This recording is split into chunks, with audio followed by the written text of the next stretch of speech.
Palanpur canal road પરની 7 step સ્કૂલની વિદ્યાર્થીઓની ટીમ સ્ટેટ લેવલે હોકીની મેચ રમવા રવાના થઈ છે।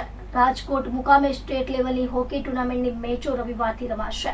એમાં સુરત ખાતેની 7 સ્ટેપ સ્કૂલની એકમાત્ર ટીમ શહેરનું પ્રતિનિધિત્વ કરશે। આ માટે શાળાના પ્રિન્સિપાલ અને સ્ટુડન્ટ્સના કોચે ટીમને શુભકામના આપી। 7 સ્ટેપ સ્કૂલ પ્રિન્સિપાલ કોમલ શાહ। અત્યારે કઈ જગ્યા ઉપર ટીમ રમવા જઈ રહી છે, કઈ રીતની મહેનત કરેલી છે શાળાએ? અમારી ટીમ સ્ટેટ લેવલ માટે સિલેક્ટ થઈ છે।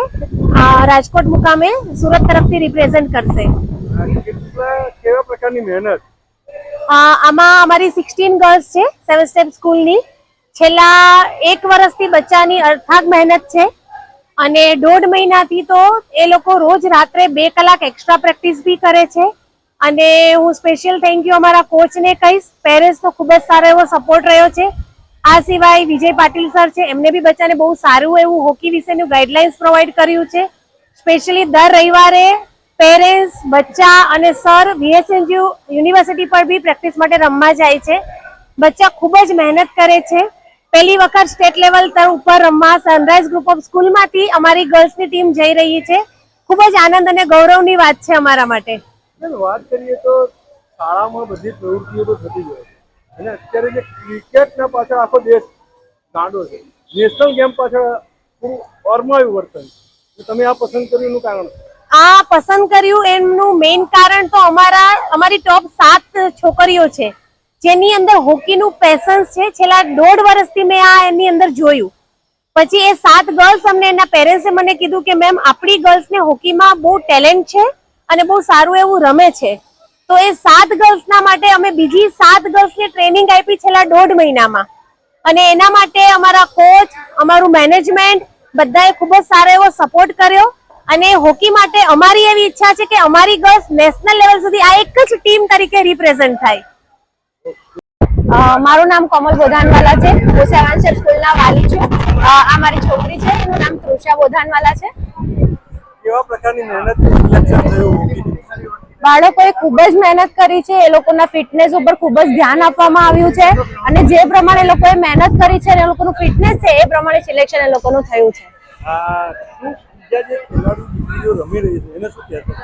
હું બસ બધા જ વિદ્યાર્થીઓને અને બધી જ છોકરીઓને એટલું કહેવા માંગીશ કે હાર અને જીત મહત્વની નથી, પણ તમે જે પેશનથી રમો છો એ પેશન બરકરાર રાખજો, લાઈફ ટાઈમ માટે રાખજો અને જો તમે હોકી ચાલુ કર્યું છે તો છોડશો નહીં। વાત કરીએ તો હમણાં મોબાઈલ યુગનો છે, ફોન ઉપર જ મોટા ક્રિકેટરો બી આ રમત એ રમત, તમે હોકી રમવાની વાત? બાળકોને ફોનમાંથી બહાર કાઢી અને કોઈ એક ખેલ પ્રત્યે, જરૂરી નથી કે હોકી જ હોવી જોઈએ, પણ તમારા બાળકને જે પણ ખેલમાં એને ઇન્ટરેસ્ટ હોય એમાં આગળ લાવો। એનાથી એનું ફિટનેસ વધશે, કોન્સન્ટ્રેટ વધશે અને કંઈક નવું કરવાની એને ચાહ મળશે। મારું નામ તેજસ કામનકર છે અને હું 7 સ્ટેપ સ્કૂલમાં પીટી ટીચર તરીકે આજે 3 વર્ષથી કાર્યરત છું। કઈ જગ્યા પર હોકી ટીમ રમવા જઈ રહી છે અને કઈ રીતે તૈયાર? હોકી ટીમ હવે સ્ટેટ રમવા માટે જઈ રહી છે રાજકોટ, ને આજે છેલ્લા 6 મહિનાથી એ લોકો અમે પ્રેક્ટિસ કરી રહ્યા છે અને છોકરીઓ દિવસ રાત અગર ગમે ત્યારે પ્રેક્ટિસ માટે બોલાવે હાજર રહે છે। રવિવારે રજાના દિવસે બી છોકરીઓને બોલાવવામાં આવે તો એ બી રેગ્યુલર ત્યાં પ્રેક્ટિસ માટે આવે છે। વાત કરીએ તો સુરતનું પ્રતિનિધિત્વ કરવા જઈ રહી છે તમારી ટીમ, તો અહીંયાથી કઈ રીતે કેટલી ટીમોએ ભાગ લીધો હતો ને એમાં વિજયી તમે થયા? ટોટલ VNG ઉપર જે રમાઈ હતી ડિસ્ટ્રિક્ટ લેવલની મેચ, એમાં 7 થી 8 ટીમોએ ભાગ લીધી હતી ને એ બધામાં 7 સ્ટેપ સ્કૂલની છોકરીઓ ફર્સ્ટ નંબર પર આવી છે અને સ્ટેટ માટે સિલેક્ટ થઈ છે। અત્યારે સ્ટેટમાં બીજી કેટલા જિલ્લાની અને કઈ રીતની ટીમનું આયોજન છે? સ્ટેટમાં મોસ્ટલી દરેક ડિસ્ટ્રિક્ટની છોકરીઓ ત્યાં આવશે, બસ ત્યાં જઈને પછી ખ્યાલ આવશે કે કેટલી ટીમો હાજર છે। કેવા પ્રકારની મહેનત અને શું અપેક્ષા સાથે જઈ રહ્યા?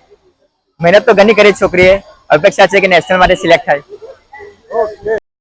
મારું નામ ઉમંગ દવે છે। ઉમંગભાઈ, કઈ શાળામાં આપનું બાળક ભણે છે અને હમણાં હોકીની કઈ રીતની તૈયારી બાળક દ્વારા કરવામાં આવેલી? 7 સ્ટેપ સ્કૂલમાં ભણે છે। મારી છોકરી લગભગ છેલ્લા 4 વર્ષથી હોકી રમે છે અને કઈ જગ્યા પર રમવા તમારી દીકરી અને આખી ટીમ જઈ રહી?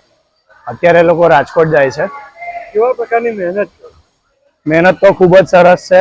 ઘણા ઓછા ટાઈમમાં એ લોકોએ ઘણી બધી મહેનત કરી છે અને છેલ્લે તો એ લોકોએ એક્સ્ટ્રા ટાઈમ બી એ લોકો હોકી પાછળ ઘણો આપ્યો છે। ભણવાનું અને રમત કઈ રીતે વાલી તરીકે બેલેન્સ રાખી?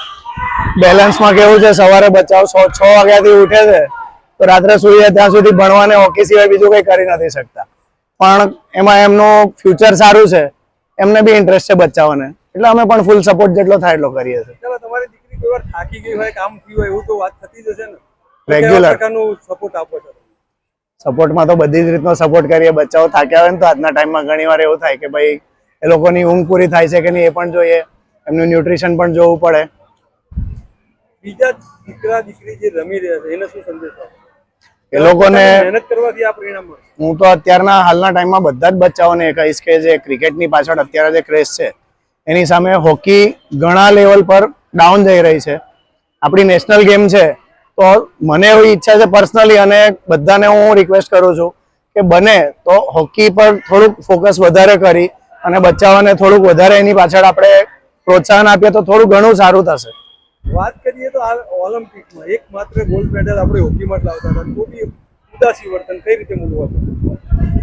હવે આવશે, આ બચ્ચાઓ ટ્રેન થાય છે ને એટલે હવે ઘણી આગળ થશે. અને અત્યારના ટાઈમમાં મને એવી થોડોક ખ્યાલ આવ્યો છે કે ભાઈ આપણી જે સરકાર છે, ભારત સરકાર છે, ગુજરાત સરકાર છે, તો એ લોકો પણ આવતી નેશનલ ગેમ્સ ને એ બધી ગેમ્સ પાછળ, ઘણી બધી ગેમ્સ પાછળ એ લોકો ઘણું બધું પ્રિપરેશન કરે છે અને